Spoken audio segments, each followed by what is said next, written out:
Bill O'Reilly was talking with Red State's Erickson, and the topic of Chris Matthews came up. We've got some video of the crazy attacks they launched against Chris, and watch, because it is going to be absolutely riddled with projection. So let's go to that first video.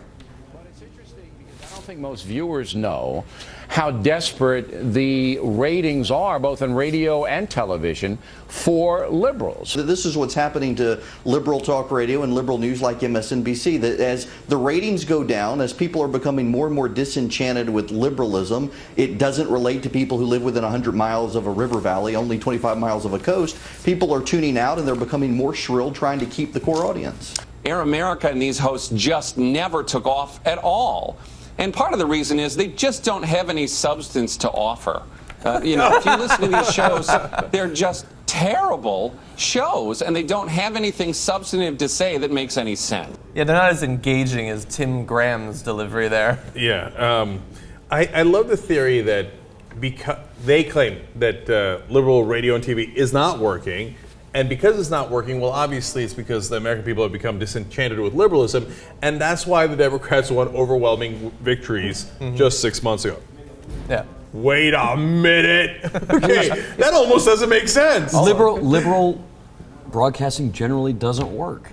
You think so? I think so. No, Look, you're what? No, crazy. you know why? You know why? Because magic is always more exciting than reality. No, I hear And you if on somebody that. gets a chance to tune into magic and anger and pissed off, man, that's what they're gonna do. Wait, are you attacking Cenk there? No, I'm just saying that's what people get excited about. They want screaming, they want yelling, and they want people to verify their own personal prejudices. That's what they're interested in. The core of what you're getting at is that they prefer emotion to logic. Yes. And liberals generally tend to be more logical, and they make fact-based arguments. And Chris Hayes, who I think is great, there's a lot of logic-based arguments, which are totally right. He's on at the same time as O'Reilly, whereas O'Reilly's like, this is gonna stop. I'm the cop that stops it, okay? Because they're messing with the folks. In the meantime, okay? he's quoting Jack Mehoff on his program.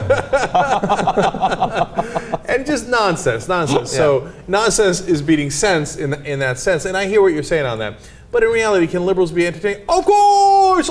The same guys claim all of Hollywood is liberal. I'm not talking about you or this show. I'm just. Don't take it personally, Jay. You know, billion views, by the way. The mainstream group of people out there, especially most of Democratic legislatures, they got where they are because they got a really diverse constituency, and they don't want to piss people off.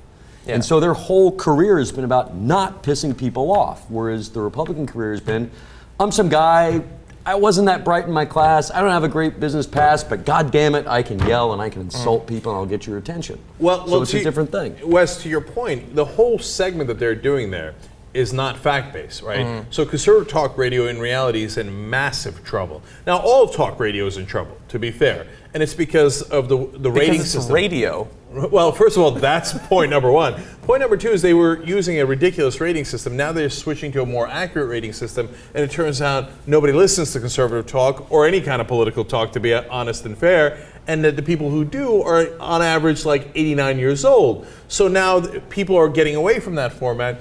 But these guys don't care about the facts. They're doing what Wes is talking about, emotion. Like, liberals that are the coast, they suck, and Americans hate them. Americans are conservative. Yeah, and Bill O'Reilly, has he ever not lived on the coast? Yeah, that studio is like a mile from the water, by the way. Yeah, that's I've walked past true, it. and Wes is right. He grew up on Long Island, which is also right by the water, right on the coast, right in the Northeast. He's, of course, as always, totally full of crap, but that doesn't matter because they don't care about the facts. They're doing an emotion-based show, and that's part of why O'Reilly is successful. And to bring it around to what I was saying about the projection, if you watch the expanded clip of that discussion, they're talking about how, the liberals, their audience is getting smaller and smaller, so they're all just angry. It's very narrow, so they're trying to be more extreme on MSNBC to appeal to the aging, smaller population, which is exactly what Fox News is doing. Yeah, their audience is getting smaller. Their ratings, by the way, in the last year or two have been decimated. They're still doing better than MSNBC and CNN, but they're losing ratings. Their audience is getting older and smaller. Self-recognition of conservatism, like people identifying it, is going down. And so they're doing exactly what they say MSNBC No, it's is a doing. classic projection. You nailed it, John. They just took exactly what they think about Fox News and attributed it to MSNBC. I don't know. I'm kind of angry. Yeah. Well, that's why this show does well. There's a lot of angry folks on this show. It's just we happen to be right and we happen to be factual, but we're angry about facts that are correct.